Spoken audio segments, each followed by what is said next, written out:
അല്ല ഉറപ്പില്ല. കാരണം ഞാനായിട്ട് ഒരു ഫൈനൽ തീരുമാനം എടുക്കുന്നത് വിജയ് സാറായിട്ട് മീറ്റ് ചെയ്തിട്ട് അത് സെപ്റ്റംബർ 10 എന്നാണ് ഒരു ഇൻഫർമേഷൻ കിട്ടിയിട്ടുള്ളത്.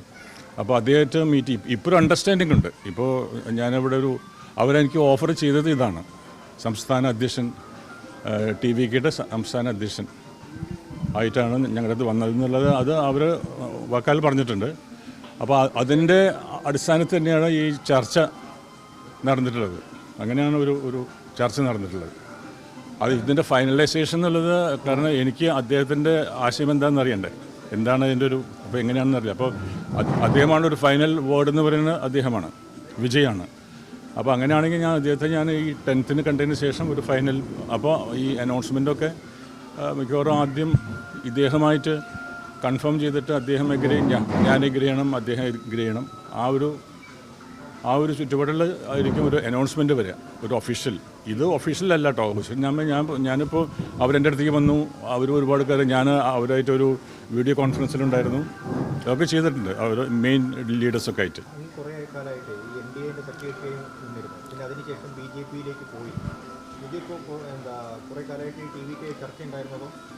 അല്ല, NDAയിൽ സഖ്യകക്ഷി അല്ലായിരുന്നു ഞാൻ എൻ്റെ സ്വന്തം പാർട്ടിയായിരുന്നു. പിന്നെ 2021 എൻ്റെ കേരള പീപ്പിൾസ് പാർട്ടി ഇതിലേക്ക് പിന്നെ NDAയിലേക്ക് BJPയിലേക്ക് ലയിക്കുന്നത് 2021.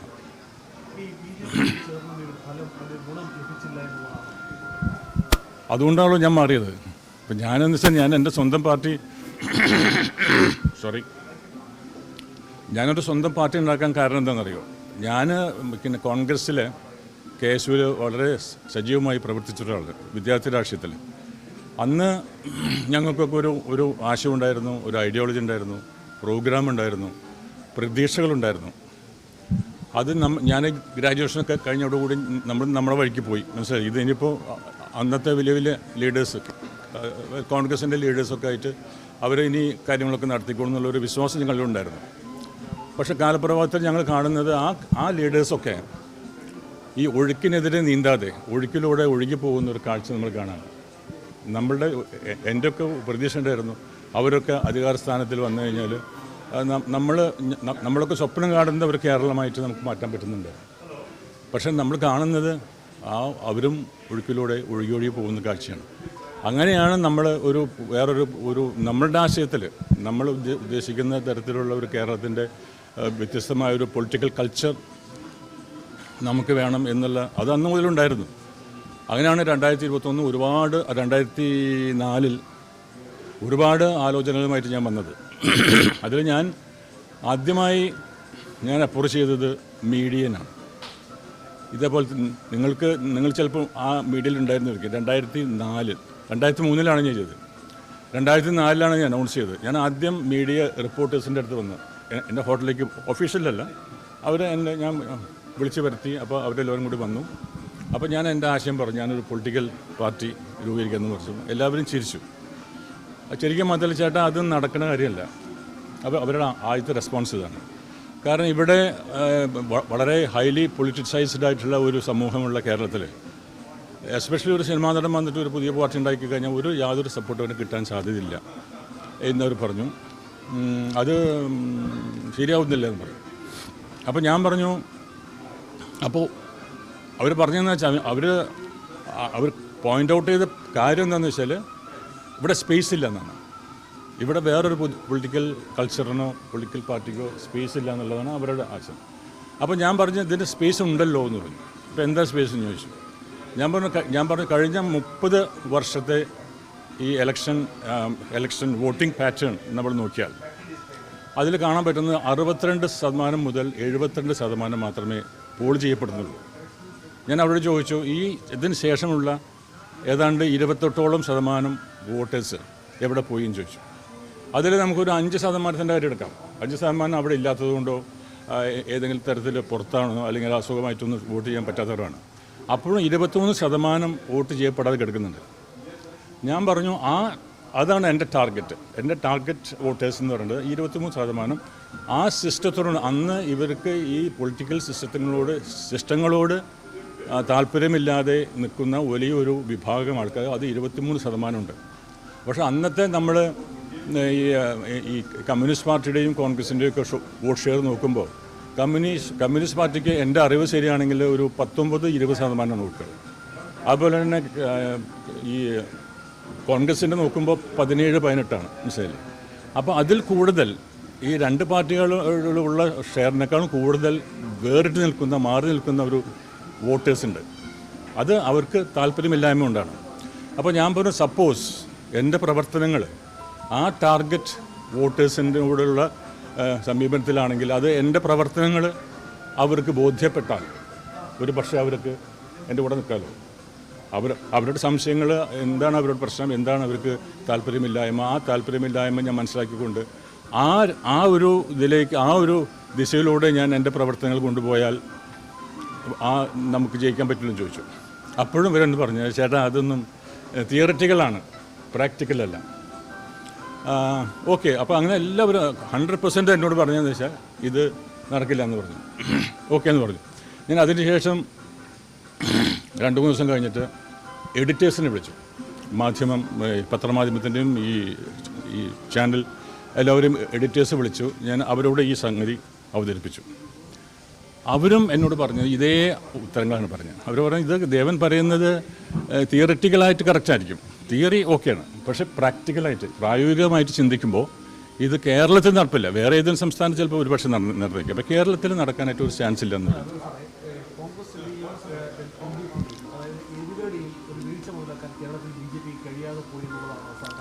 അല്ല, ബിഗ് സീറോ ആണ് അവർ ആ കാര്യത്തിൽ. അതായത് ഇവിടെ നിലവിലുള്ള പൊളിറ്റിക്കൽ സിസ്റ്റത്തിനെ മാറ്റി, കാരണം ജനം ആഗ്രഹിക്കുന്നത് അതാണ്, മനസ്സിലില്ലേ. ജനങ്ങളുണ്ട്, അത് ഭൂരിപക്ഷം ജനങ്ങൾ ആഗ്രഹിക്കുന്നത് ഇപ്പോൾ നമ്മൾ അനുഭവിക്കുന്ന ഈ പൊളിറ്റിക്കൽ സിസ്റ്റത്തിൻ്റെ അപാകതകൾ, അത് പ്രശ്നങ്ങളൊക്കെ മാറ്റി നിർത്തി ഒരു പുതിയ പാർട്ടി വരണം. അതുകൊണ്ടാണ് ആദ്യത്തെ അവസരങ്ങളിലൊക്കെ ഈ BJP വന്നപ്പോൾ ചെറിയൊരു എനക്കുണ്ടായിരുന്നു.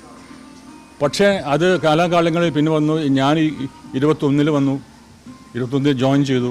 അത് അമിഷായിട്ടുള്ള ഒരു നേരിട്ടുള്ള ഒറ്റയ്ക്കുള്ള ഒരു മീറ്റിങ്ങിൻ്റെ പീരീഡ്. അത് ഡൽഹി പോയി അദ്ദേഹം ഹോം മിനിസ്റ്റർ ആയ സമയത്ത് അദ്ദേഹത്തിൻ്റെ ഓഫീസ് ഞാനും അദ്ദേഹം മാത്രമുള്ള ഒരു ഇൻട്രാക്ഷൻ. ആ ഒരു സംഭാഷണത്തിലാണ് ഇങ്ങനെ എന്നോട് ചോദിച്ചു. അല്ല, അതിനൊരു കാരണമുണ്ട്. ഞാനവിടെ അങ്ങനെയുള്ള ഒരു ആശയം എൻ്റെ മനസ്സിലേക്ക് വരാൻ കാരണം എന്തിനാണ് ഞാൻ കേരള പീപ്പിൾസ് പാർട്ടി പിന്നെ എന്തിനാണ് അങ്ങോട്ട് പോകുന്നൊരു ചോദ്യം വരാം. ആ സമയത്ത് 2021 ഞാൻ 4 മണ്ഡലങ്ങളിൽ മത്സരിക്കാൻ കേരള പീപ്പിൾസ് പാർട്ടി ഒറ്റയ്ക്ക് മത്സരിക്കാൻ അങ്ങോട്ട് അനൗൺസ് ചെയ്തു.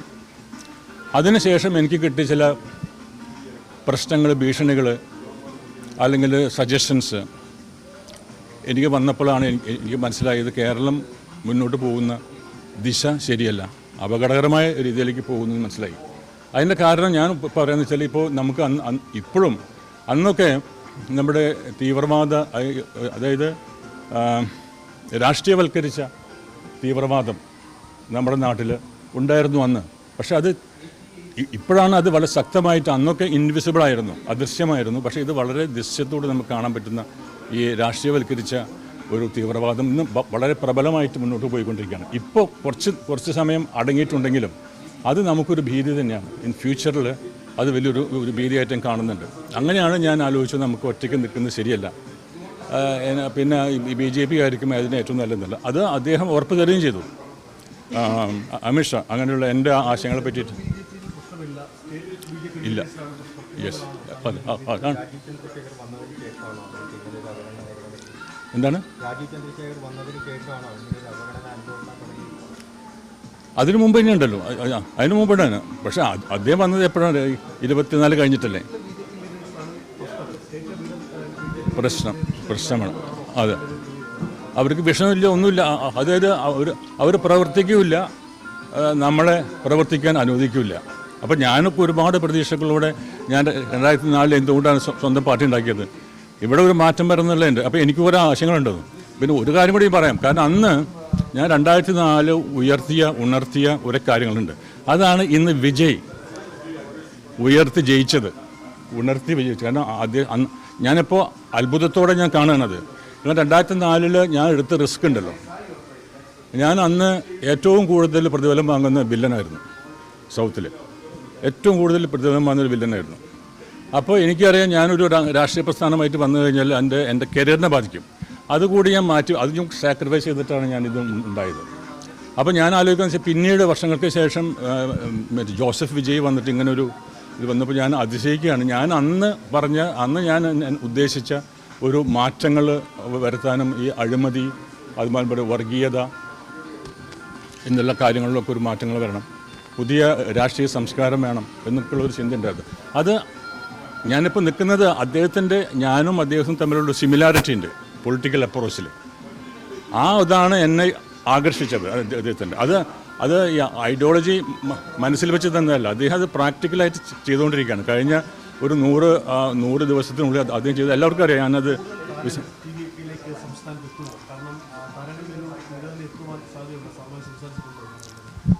ഞാൻ എൻ്റെ ഒരു പഠനത്തിൽ എൻ്റെ ഒരു അനുഭവത്തിൽ അങ്ങനെ ഈ രാഷ്ട്രബോധമുള്ള അല്ലെങ്കിൽ രാഷ്ട്രീയ ബോധമുള്ള അധികം താരങ്ങൾ നമുക്കില്ല എന്നുള്ളതാണ്. മനസ്സിലായില്ലേ? സ്വന്തം രാഷ്ട്രീയം എന്ന് തോന്നുന്ന ഒരു സംഗതിയിലേക്ക് ധൈര്യപൂർവ്വം ഇറങ്ങാനായിട്ട് ഇന്ന് ഒരു രാഷ്ട്രീയ നേതാവിനെ ഞാൻ കണ്ടിട്ടില്ല. അപ്പോൾ അതുകൊണ്ട് എനിക്ക് താരങ്ങൾ വരുന്നതിൽ എനിക്കത്ര താല്പര്യമില്ല, അതുകൊണ്ടൊന്നും വോട്ടാവുന്നില്ല.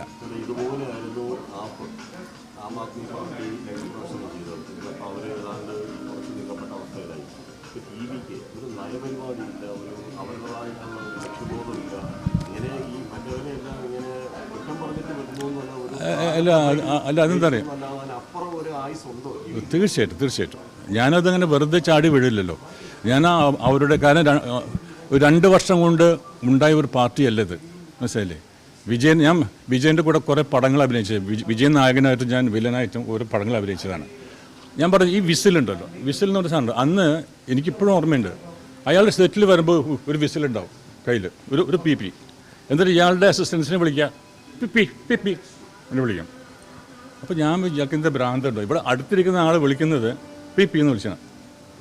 പക്ഷേ ഞാൻ പിന്നീട് ആലോചിക്കാം, അതായത് ഒരു 10-15 വർഷങ്ങൾക്ക് മുമ്പുള്ള കാര്യമല്ല, അന്ന് മുതൽ ഇയാളുടെ കയ്യിൽ എപ്പോഴും ഒരു വിസിലുണ്ട്.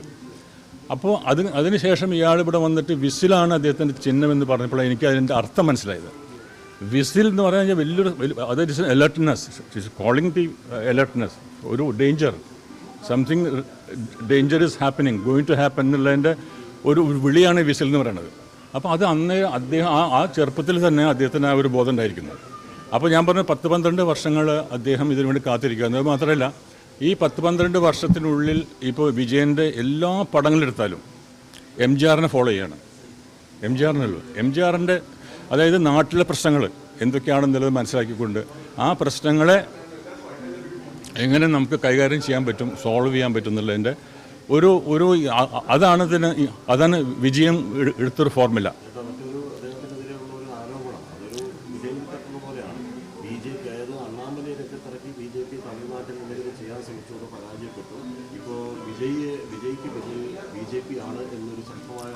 ഒരിക്കലില്ല. അതായത് BJPയുടെ കൂടെ വിജയ് ഒരു കാരണം വെച്ചാൽ നിൽക്കില്ല. ഇപ്പം ഞാൻ നിൽക്കുന്ന പോലെ തന്നെയാണ്. ഞാൻ നിന്നിരുന്നു. പക്ഷേ എൻ്റെ ധാരണ, ഞാൻ അന്നത്തെ കാര്യമുണ്ടല്ലോ, വിജയമാരിയല്ലേ ഞാനൊരു വില്ലൻ ചെയ്തതാണ്. ഇപ്പോൾ എൻ്റെ സാമ്പത്തിക കാര്യങ്ങളുണ്ടല്ലോ, അത് വെച്ചിട്ടൊരു പൊളിറ്റിക്കൽ പാർട്ടിനെ കൊണ്ടുവരാൻ ബുദ്ധിമുട്ടാണ്. അതാണ് ഇത്രയും ഡിലേ വന്നത്. 22 വർഷമായി ഞാൻ പൊളിറ്റിക്കൽ, എന്നാലും ഞാനിത് മാറിയില്ലല്ലോ. മാറിയത് എൻ്റെ ഒരു ഹോപ്പ് ഉണ്ടായിരുന്നു. BJP പോയി കഴിഞ്ഞാൽ, കാരണം നരേന്ദ്രമോദി എന്ന ആ പ്രൈം മിനിസ്റ്ററെ ഞാൻ ശരിക്കും അംഗീകരിക്കുന്നുണ്ട്. അദ്ദേഹം വന്ന വിധം, അദ്ദേഹം ചെയ്യുന്ന കാര്യങ്ങൾ, അതൊക്കെ ഞാൻ ഇന്നും അംഗീകരിക്കുന്നുണ്ട്. പക്ഷേ ഇവിടെ ഇപ്പോൾ നമ്മുടെ ഇന്ത്യ എന്ന് പറയുന്നത് ഒരു ഫെഡറൽ സിസ്റ്റമാണ്. ഓരോ സ്റ്റേറ്റും സെപ്പറേറ്റ് ആയിട്ടുള്ള ഒരുപാട് കാര്യങ്ങൾ ചെയ്യുന്നുണ്ട്. അവരുടെ വസ്ത്രധാരണ രീതി, അവരുടെ ചടങ്ങുകൾ, അവരുടെ ലാംഗ്വേജ്, ഭക്ഷണക്രമം എല്ലാം ഡിഫറൻ്റാണ്. അപ്പോൾ അങ്ങനെയുള്ള ഒരു ഫെഡറൽ സിസ്റ്റത്തിൽ ഓരോ സ്റ്റേറ്റ് ചെയ്യേണ്ടത് ആ സ്റ്റേറ്റിലുള്ള ഒരു പാർട്ടിക്കാണ് പറഞ്ഞത്. ഇപ്പോൾ നമുക്കറിയാം, ഇപ്പോൾ അങ്ങനെ വന്നപ്പോഴാണ് ഞാൻ പറഞ്ഞത്, അങ്ങനെ ഞാൻ ഈ BJPയോട് അടുത്തു, BJPയായിട്ട് ഞാൻ ചേർന്നു. അപ്പോൾ അദ്ദേഹം എന്നോട് ആവശ്യപ്പെട്ടത് ഏത് മണ്ഡലം വേണം ഈ മത്സരിക്കാനായിട്ട്, ഏത് മണ്ഡലം വേണം ചോദിച്ചു. അതാണല്ലോ ഇപ്പോൾ നമ്മൾ എല്ലാവരും ഒരു പാർട്ടി പോയിട്ട് ചോദിക്കുമ്പോൾ ആദ്യം ചോദിക്കുക എങ്ങനെ തരും. അത് ഒരു മണ്ഡലം കിട്ടാൻ വേണ്ടിയിട്ടാണ് പോവുക. ഞാൻ മണ്ഡലം കിട്ടാൻ വേണ്ടി പോയതല്ല. ഞാൻ അദ്ദേഹത്തോട് പറഞ്ഞു, ഞാൻ മണ്ഡലം കിട്ടാൻ വേണ്ടി വന്നതല്ല. ഞാൻ പറഞ്ഞ ബി ജെ പിയും RSSനും കാലാകാലങ്ങളിൽ ഒരു റോങ് നെറേറ്റീവിൻ്റെ ഫലമായിട്ട് ജനങ്ങൾക്കിടയിൽ ഒരു അകൽച്ചയുണ്ട്, ഒരു ഭീതിയുണ്ട്. അത് നമുക്ക് വളരെ സ്പഷ്ടമായിട്ട് കാണുന്ന, വളരെ വിസിബിളായിട്ട് കാണുന്നത് ഈവൻ ഹിന്ദു സമൂഹത്തിൽ വരെ ഒരു ഭീതി ഇപ്പോഴും നിലനിൽക്കുന്നുണ്ട്. അപ്പോൾ ഞാൻ അന്ന് പറഞ്ഞതെന്ന് വെച്ചാൽ അത് നിങ്ങൾ ഇതുവരെ അഡ്രസ്സ് ചെയ്തിട്ടില്ല. നിങ്ങളിവിടെ കേരളത്തിൽ വന്നെങ്കിലും ഈ ഒരു ഭീതി കാര്യമായിട്ടുണ്ട്. അതിൽ ആ ഒരു ദിശയിലേക്ക് നിങ്ങൾ ഒന്നും പോയിട്ടില്ല. നിങ്ങൾ ആദ്യം പ്രവർത്തിക്കേണ്ടത് എന്താണെന്ന് വെച്ചാൽ ഈ ഭീതി മാറ്റിയെടുക്കണം. ഈ ഭയം അത് വോട്ടേഴ്സിൻ്റെ ഉള്ളിലുള്ള, അതും ഈ മൈനോറിറ്റീസിന് മാത്രമല്ല ഹിന്ദുക്കളുടെ ഉള്ളിൽ ആ ഭീതിയുണ്ട്. അതൊരു യാഥാർത്ഥ്യമാണ്. ഇപ്പോഴും ഉണ്ടല്ലോ, നമുക്ക് ഇപ്പോഴും ഉണ്ടോ ഇതുണ്ട്.